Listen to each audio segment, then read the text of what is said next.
এক স্টাইলে করলা ভাজি করলা তরকারি না খেয়ে একটু ভিন্ন ভিন্ন স্টাইল ফলো করুন, আশা করছি ভালো লাগবে। আজকে আমি করলা ভাজিটা একটু ভিন্ন রকম স্টাইলে ভাজি করে দেখাবো। এতে ছোট থেকে বড় সবাই খুব পছন্দ করবে। আর এই করলা রান্নাটাতে কোনো রকমের কোনো তিতা থাকবে না। আপনি রান্নার পরে করলা খাচ্ছেন নাকি অন্য কোনো ভাজি খাচ্ছেন বুঝতেই পারবেন না। সম্পূর্ণ ভিন্ন রকম স্টাইলে আমি করলা ভাজিটা তৈরি করে দেখাবো। আসসালামু আলাইকুম, সবাই কেমন আছেন? আশা করি ভালো আছেন। তো করলার একটা অসাধারণ রেসিপি শেয়ার করতে যাচ্ছি। আশা করছি সবাই ভিডিও জুড়ে সাথে থাকবেন, ভিডিওটা ফুল দেখবেন, তাহলে আপনিও এই অসাধারণ রেসিপিটা বাসায় তৈরি করতে পারবেন। আমরা সবসময় একরকমভাবে ভাজি খাই, করলার তরকারি খাই, একটু যদি ডিফারেন্সভাবে রান্না করা যায় তাহলে কেমন হয়। তা আমি আজকে সেই রেসিপিটাই তোমাদের সাথে শেয়ার করতেছি। আমার খুবই ফেভারিট একটা রেসিপি। তার জন্য আমার আলু আর একটা করলা লাগবে। তা আমি করলাটা এভাবে করে স্লাইস করে কেটে নিয়েছি, ধুয়ে পরিষ্কার করে নিয়েছি। দেখেন ভিতরে যে বিচিগুলো থাকে সেটা আমি ফেলে দিয়েছি। তো লাল লাল যে বিচিগুলো ছিল সেগুলো ফেলে দিয়েছি, সব কিন্তু ফেলে দেই নাই। আপনার পছন্দ হলে রাখতে পারেন, না হয় ফেলে দিতে পারেন, কোনো প্রবলেম নাই। এখানে পেঁয়াজ, টমেটো, কাঁচামরিচ যা যা লাগবে সব কেটে নিয়েছি। এখন চলেন আমরা রান্নায় চলে যাই। এখন একটা প্যান বসিয়ে দিয়েছি। এখানে আমি পরিমাণ মতো সয়াবিন তেল দিয়ে দিব। আপনি যদি চান সরষের তেল দিয়েও রান্না করতে পারেন। একটু পরিমাণ মতো লবণ আর একটু হলুদ দিয়ে এটাকে 10 সেকেন্ডের মতো নেড়ে ছেড়ে নেব। তারপরে এখানে আমি কেটে রাখা সেই আলুগুলো দিয়ে দিব। তো আলুগুলো এখানে আমি 80% মতো সিদ্ধ করে নিব। আর এই করলা ভাজির মধ্যে আলুটা একটু বেশি দিতে হয়, তাহলে আর টেস্টটা দারুণ আসে। আলু আর পেঁয়াজটা একটু বেশি দিলে অনেক বেশি ভালো হয়।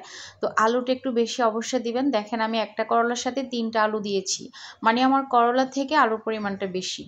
এই জন্যই রেসিপিটা অনেক বেশি মজা। বিশ্বাস করেন, আপনি যদি এভাবে করে ভাজি করেন আপনার কাছে মনে হবে না আপনি করলা খাচ্ছেন নাকি অন্য কিছু খাচ্ছেন।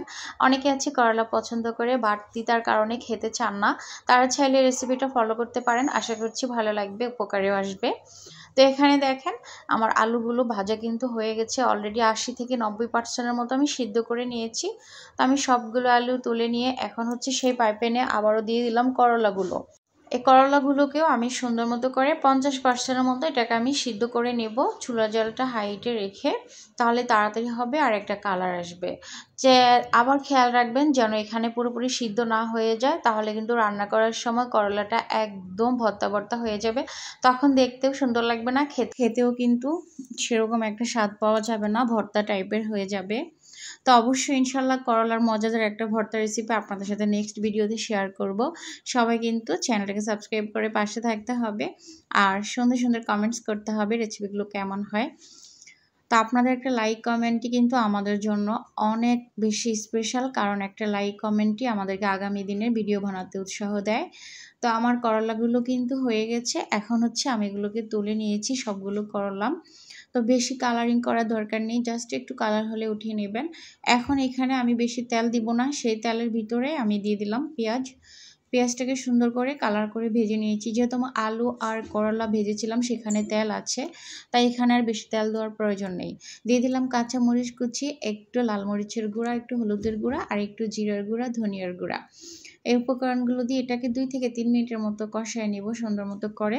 তো একটু পানি দিয়ে সুন্দর মতো এটাকে কষাতে হবে, তা না হলে পুড়ে যাবে। জাস্ট অল্প পরিমাণে একটু পানি। তা আমি কাঁচামরিচ দিয়েছিলাম যে পাত্রটা দিয়ে, সেটা দিয়ে আমি একটু পানি দিয়ে দিয়েছি। এখন ঢাকনা দিয়ে এটাকে একটু মশলার যে একটা গ্রান আছে সেটা যেন থাকে, সেটা বজায় রেখে আমি এটাকে একটু কষায় নিব। তো কষানো হয়ে গেছে। এখন আমি এখানে আগে আলুটা দিয়ে দিচ্ছি। তো আলুটাকে মশলার সাথে ভালো করে আমি কষায় নিব 4-5 মিনিটের মতো করে। অবশ্যই এভাবে করে করলা ভাজি করে বাসে খেয়ে দেখবেন।